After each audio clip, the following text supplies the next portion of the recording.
Good morning. Hope you're having a great day. Just wanted to say a Torah thought. So, in this week's Torah portion, as I mentioned yesterday, we learn about the blessings that Isaac gave his son Jacob and how Jacob dressed up as his brother and fooled his father, so to speak, tricked his father into giving him the blessings, and how Esau was upset and Esau wanted to kill his brother, and we read the whole thing. So I wanted to give you a thought about this, but I wanted to start with something interesting I saw in the news this morning.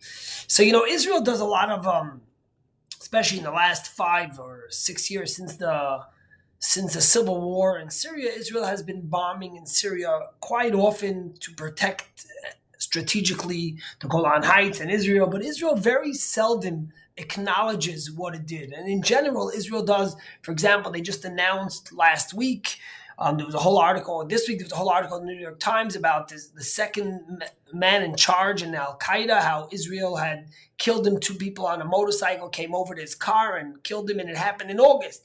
And no one even spoke about it till they made it like it was someone else. They said it was a different name, the Iranian. They hid it, and only the New York Times revealed it now. And Israel still declined comment.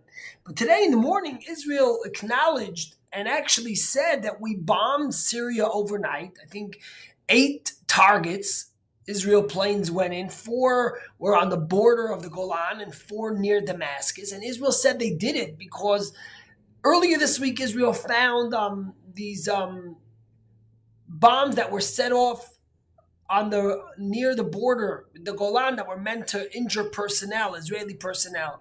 And Israel said that they bombed these 8 targets to send a message to Syria and to primarily Iran that they will not let them endanger Israelis and they will not let them encroach on their border and just roam freely in Syria. And this has been going on for a long time, and Israel was quite successful. Some of them were targets that were run by the Revolutionary Guard, which is a proxy of Iran that is primarily focused on hurting Israel and the West, etc. Some of them were on Syrian targets. But I thought about this a lot when I thought about this week's Torah portion. One of the famous quotes that we hear in this week's Torah portion is that when Jacob dresses as his brother, his mother tells him, we know that Esau was furry, he had a lot of hair, and Jacob didn't have a lot of hair. And he said to his mom, my dad's going to know it's me, and instead of giving me a blessing, he's going to curse me. So his mother says, why don't you put on the furry clothing that Esau had that he used to hunt, and then your father will think you're Esau. And when he comes in and he blesses God's name, Isaac is surprised that he's using God's name, and he touches him and he says, 1 second. The voice is the voice of Jacob, but the hands are the hands of Esau.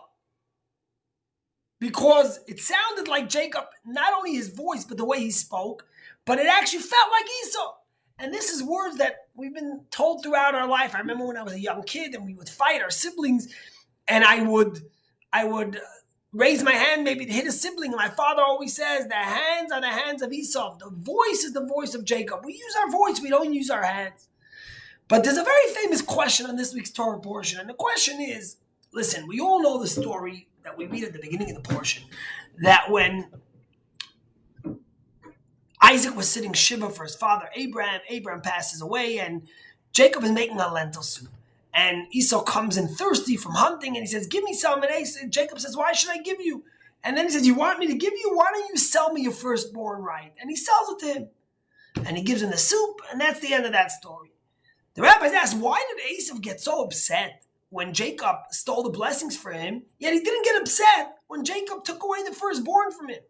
And in general, if Rebecca really felt that Jacob is the one that should get the blessings, why not speak to your husband? Why not do like every Jewish woman ever since in history? Tell your husband that he's wrong and that he really is not the right person. So when you want it to be given to Jacob, what do they say? The story, this guy turns to his wife, he says, honey, if I'm in the forest alone and no one else is there and I do something, am I also wrong?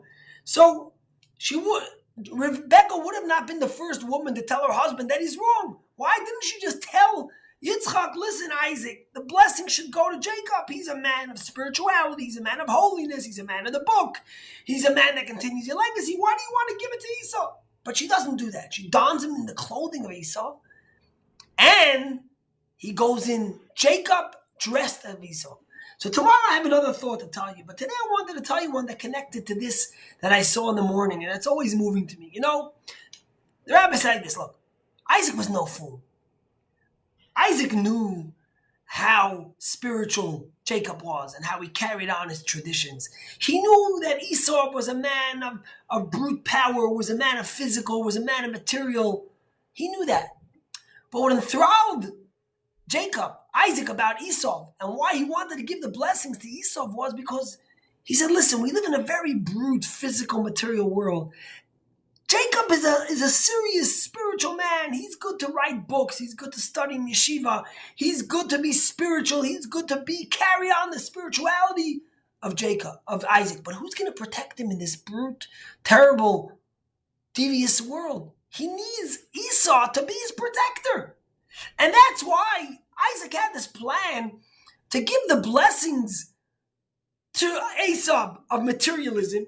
He should be the one that should protect Jacob, and Jacob should sit and be the spiritual proprietor of Isaac's vision, of Abrahamic vision, and then it'll be a perfect match. And that's why earlier he had already given Jacob spiritual blessings, but he wanted the physical blessings to go to Esau. But Rebecca realized something, that ideally it would be a perfect match, but she recognized that Esau was too far gone. He was so materialistic, so crass, so spiritually void, that instead of using the powers to help Jacob, he would use it to undermine Jacob. And that Jacob, she realized, in order to survive in the world that was so materialistic and so focused on sheer power, he needed to sometimes don the clothing of Esau. Not just to have the voice of Jacob, but to sometimes use the hands of Esau to protect himself. And that's why she wanted him as Jacob to go wear the clothing of Esau. So he could sometimes, that's why she didn't tell her husband, no, you should give it to Jacob. She wanted Jacob to learn how to dress like Esau sometimes. And that's why Esau got so upset. He said to Jacob, listen, if you're in yeshiva studying, if you take the firstborn blessings, which represent spirituality and holiness, I'm fine with it. I give it to you. I recognize you're the spiritual one. You're nice to be in yeshiva and Bnei Brak and Yerushalayim. You're nice to write books of Torah. You're nice to don tefillin and talis and to keep that. But don't come to my territory. The material, the physical. That's me. That's Esau. And that's why he got so upset when Jacob donned his clothing and Jacob got the blessings of the material, of the power, of the physical might. That's what Esau couldn't handle. And that's what we see sometimes in the world today. You know, there's the whole discussion now about the Iran deal. Is President-elect Biden going to go back into it, or is he not going to go back into it? And even if he does he have the leverage of all that President Trump did to ask and demand more from Iran, which just today, by the way, was again declared in tremendous violation and accelerating its centrifuges and so on. So suddenly, when we study and when we write books and when we do doctorates and when we invent high tech and when we find cures for cancer or for vaccines, then the world's able to tolerate us. But when they see a Jew dressed as an Israeli soldier, that 75 years after the Holocaust, after 6 million of ours went like sheep to the slaughter because we couldn't defend ourselves physically. But when they see us finally get up there with boots, army boots, and don our tzahal uniforms, and get up there with our Uzis and with our guns and say, this is enough. Like Israel said today, they got up there and they told Iran and Syria, this time we're not saying it wasn't us. We're not keeping declining comments. We are telling you clearly that we are the ones that bombed you because we're not going to tolerate you being on our border and endangering our citizens and endangering the lives of 7 million Jews who live in Israel. We are going to stand up to you. Then the world can't tolerate it. Then the UN is there to condemn us as it does every time, more than any other nation that it condemns. It condemns Israel always the most. Although there's so many people that are violating human rights, they're always condemning Israel, because the moment they see the Jews donning the clothing of Esau, this is not okay. You want to be Jacob? You want to be spiritual? You want to sit in yeshiva? Fine.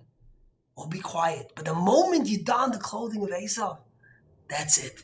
And that's why Rebecca realized that she needed Jacob to be comfortable and strong enough to don Esau's clothing, not to get the blessings for Jacob. Jacob has to be spiritual. Jacob's primary object in this world is to bring holiness and godliness and spirituality and morality to this world. But Jacob has to be able to be comfortable once in a while to don those clothing of Esau and to tell the world, listen, we're not going to go like sheep to the slaughter again. We're going to stand up for ourselves. We're going to wear Esau's clothing. We're going to protect ourselves. We're going to be proud of who we are. And we're not going to do it sheepishly. We're going to stand there and sing Am Yisrael Chai and David Melech Yisrael Chai V'Chai while we're on our tanks and while we're in an F-16 or an F-35 or whatever it may be.